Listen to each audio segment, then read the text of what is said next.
Hi and welcome back to another video of Kahani and Kirdaar. आज का video काला पानी वेब सीरीज के रिव्यू के लिए बनाया गया है। तो काला पानी वेब सीरीज नेटफ्लिक्स में 18 अक्टूबर को रिलीज हुआ। इस साल नेटफ्लिक्स पे काला पानी एक बहुत ही क्लोजर टू रियलिटी की कहानी है और ये वेब सीरीज क्यों इंडियन सिनेमाज के लिए स्टोरी टेलिंग के मामले में एक ब्लूप्रिंट की तरह काम करेगी, इस वीडियो में मैं बताऊंगा। तो चलिए इस वीडियो को शुरू करते हैं।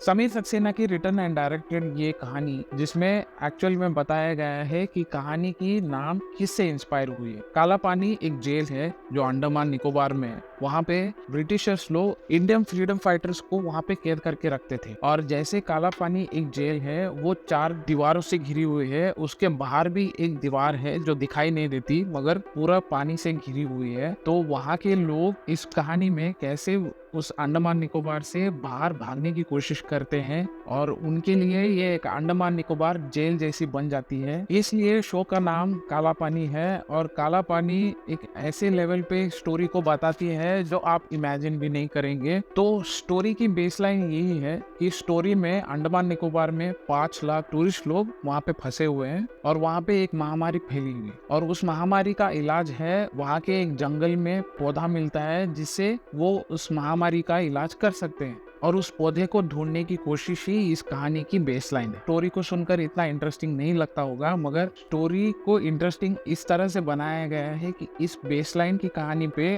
और 8 कहानियां बिल्टअप है। जैसे एक टूरिस्ट की फैमिली वहां पे फंसी हुई है, एक smuggler, tour guide, corrupt police officer, doctors, bureaucracy की पॉलिटिक्स, एक ग्रीडी एमएनसी कंपनी और वहाँ के आदिवासी लोगों की नेचर के साथ कनेक्शन और एक नर्स। ऐसे 8 कहानियों को एक के ऊपर एक बिल्टअप किया गया है और इन कहानियों को पैरेलली दिखाना और समय में आगे पीछे जाना इस कहानी को और भी इंटरेस्टिंग बनाती है। और थोड़ा इस कहानी के बारे में बताऊं तो इस कहानी में ग्रीड, इमोशन, नेचर, पॉलिटिक्स और सर्वाइवल ऐसे सारे कॉन्सेप्ट्स को यूज करके अच्छे, बुरे और बहुत ही गंदे कैरेक्टर्स को इस कहानी में इंट्रोड्यूस किया गया है। और कैरेक्टर्स की अगर हम बात करेंगे तो इस कहानी में कोई स्टार या सुपरस्टार नहीं है, बहुत ही बेसिक से एक्टर्स है और उनकी एक्टिंग के वजह से ही वो इस वेब सीरीज में कास्ट हुए हैं और उनकी कास्टिंग बहुत ही बेहतर लगी। उनकी एक्टिंग और उनकी कन्विक्शन आपको बहुत ही कन्विंस करेंगी। उनकी एक्टिंग स्किल्स इतने लेवल पे है कि आप भी एक टाइम पे इमोशनल हो जाओगे इस कहानी में, इस कैरेक्टर्स के साथ आप भी जुड़ेंगे।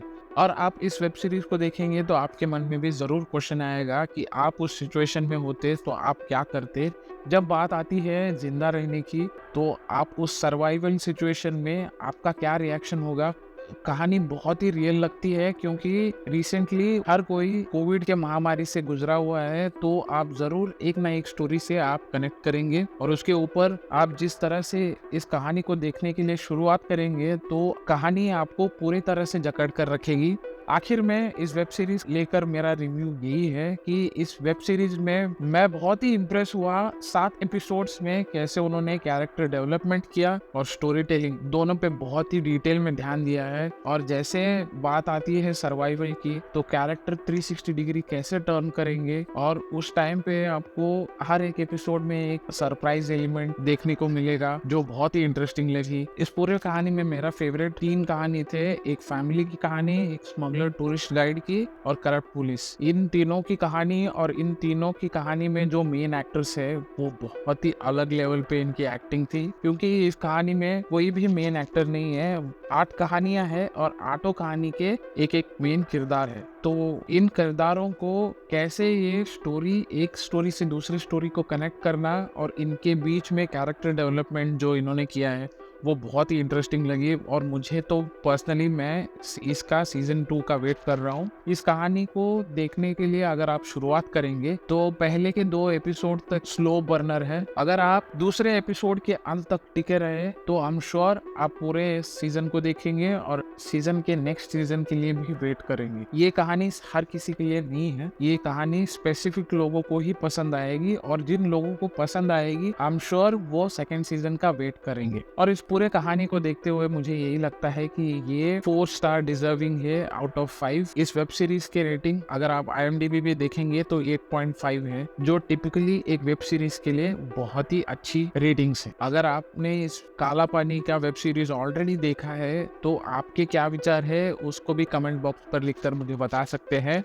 तो ये रहा मेरा काला पानी का रिव्यू। अगर आपको ये वीडियो पसंद आया है तो मेरे चैनल पे मैं वीकली ऐसे इंटरेस्टिंग वेब सीरीज और मूवीज के बारे में रिव्यू वीडियोस डालता रहता हूँ। तो अगर ये वीडियो आपको पसंद आया है तो इस वीडियो को लाइक शेयर सब्सक्राइब जरूर कीजिए। और अगर आपको कोई मुझे सुझाव देना है या मूवी या वेब सीरीज रेकमेंड करना है तो आप उसको कमेंट बॉक्स पर लिखकर मुझे बता सकते हैं। इसके साथ मैं आपको मिलता हूँ अगले वीडियो में, तब तक के लिए धन्यवाद। Take care.